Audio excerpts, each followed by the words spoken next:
Hoy vamos a meternos de lleno en la península ibérica de finales de la Edad Media. Un escenario con tres jugadores principales y, sobre todo, dos formas radicalmente opuestas de entender el poder. Y ojo, porque lo que vamos a ver no son solo meras diferencias políticas, sino el origen de conflictos y uniones que van a definir toda la historia posterior de España. Venga, un vistazo rápido a la ruta. Primero, situamos el mapa de estos tres reinos. Luego, nos vamos a sumergir en el corazón de Castilla y su modelo centralista. De ahí saltaremos a Aragón, que es, bueno, justo lo contrario, un reino de reinos. Haremos una paradita estratégica en Navarra, ese caso tan particular. Y cerraremos viendo qué pasa cuando estos dos modelos gigantescos finalmente chocan.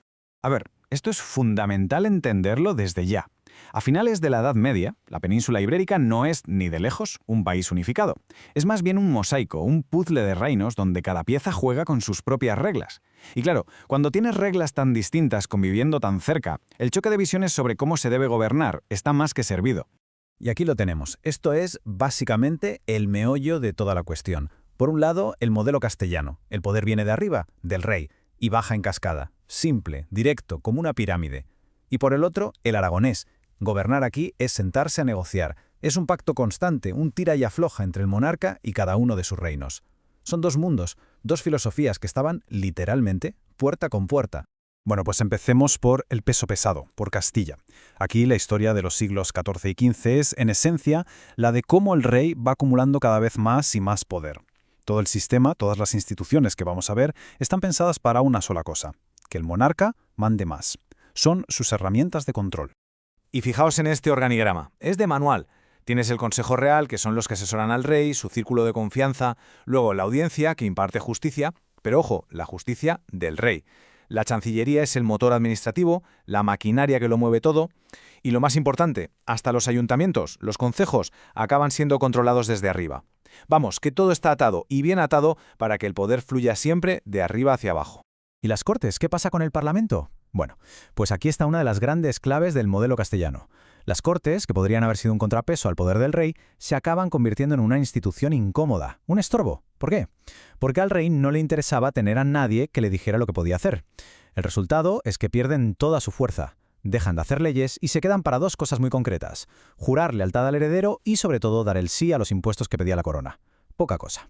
Y si hay una figura que representa a la perfección este control absoluto, es el corregidor. Imaginaos a un funcionario enviado directamente por el rey que llega a una ciudad y tiene un poder tremendo. Era, el brazo ejecutor del monarca a nivel local. Su misión, asegurarse de que se hacía lo que el rey quería, pasando por encima de quien hiciera falta. Era la pieza clave para que el poder central llegara hasta el último rincón. Vale, ahora vamos a cambiar de chip por completo. Cruzamos la frontera y entramos en la Corona de Aragón. Y aquí la historia es otra. Olvidémonos de un reino unificado.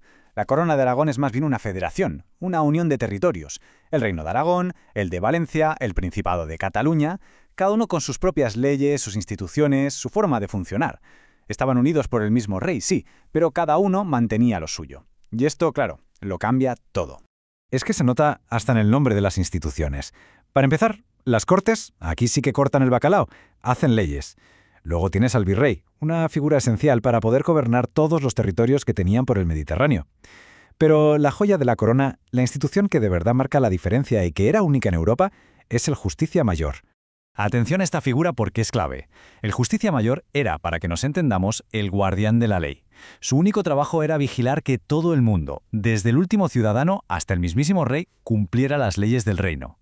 Y esto es lo increíble. Si el rey intentaba pasarse de la raya y saltarse una ley, el Justicia Mayor tenía la autoridad para decirle, por ahí no, podía frenar al rey. Es justo lo contrario de lo que pasaba en Castilla. El poder del rey no era absoluto, estaba limitado por la ley.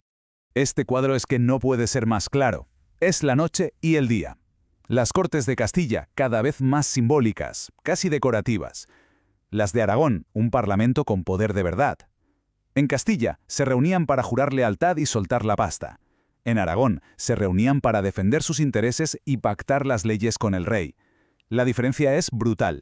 Dicho de forma simple, en Castilla se iba a obedecer y pagar, en Aragón se iba a negociar. Y justo entre estos dos gigantes, Castilla y Aragón, encontramos un reino que jugaba en otra liga, Navarra. Para entenderlo hay que mirar el mapa. Estaba literalmente encajonado entre la Castilla centralista, el Aragón pactista y la siempre influyente Francia. Su gran objetivo no era conquistar, sino algo mucho más difícil, sobrevivir, haciendo equilibrios entre sus poderosos vecinos. La fuente lo clava con esta frase. Se mantuvo entre Castilla y Aragón a modo de reino tapón, que servía a ambos para mantener un equilibrio de poder. O sea, funcionaba como un colchón, un estado de seguridad. A sus dos grandes vecinos les venía bien que existiera Navarra para no tener una frontera directa y conflictiva. Ayudaba a mantener una calma muy frágil. Y claro, su política interna era un lío de mucho cuidado. Tenían un ojo puesto siempre en Francia, de donde venían muchos de sus reyes. Pero el gran problema estaba en casa. La nobleza partida en dos bandos, agramonteses y beamonteses, que se odiaban y se pasaron décadas en guerra civil. Y aun con todo eso, al igual que los aragoneses, los navarros defendían con uñas y dientes sus propias leyes y sus propias cortes. No querían que nadie de fuera les dijera cómo hacer las cosas. Bueno, y con esto llegamos al final de nuestro análisis. Como hemos visto, esto va mucho más allá de dos reinos vecinos. Son dos ideas completamente opuestas sobre qué es el poder. ¿Manda el rey por encima de todo o manda la ley incluso por encima del rey? Esa es la gran pregunta. Y este choque de filosofías, como podemos imaginar, va a marcarlo absolutamente todo en el futuro. Así que, resumiendo, nos quedamos con esto. Por un lado, Castilla, con una tendencia clarísima hacia el absolutismo, hacia el poder centralizado en una sola persona, el rey. Por otro, Aragón, con una tradición de pactos que llevaba a la descentralización. La fuente lo llama un modelo disgregador, seguramente porque hacía más lento y complicado tomar decisiones conjuntas. Dos caminos que tarde o temprano se iban a encontrar. Y lo dejamos aquí, con una pregunta que es casi obligatoria. ¿Qué va a pasar cuando estos dos mundos, estas dos tradiciones políticas tan diferentes, acaben unidas bajo los mismos monarcas? ¿Cuál de los dos modelos se impondrá? ¿Ganará el centralismo de Castilla o aguantará el modelo de pactos de Aragón? Pues en la respuesta a esa pregunta está buena parte de la historia política de España de los siguientes 500 años. Ahí es nada.